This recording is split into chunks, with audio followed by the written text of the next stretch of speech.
everyone, welcome to our channel. In today's video, we'll guide you through how to download videos from Safari browser in iPhone. So let's get started. In order to do that, open the Safari browser first of all and simply search for the pixels.com in the search address bar.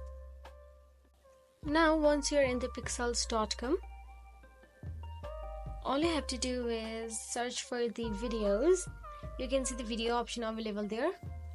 You can also search any video by the search address bar available in the pixels.com, or you can tap on the video you want to download within the pixels as well.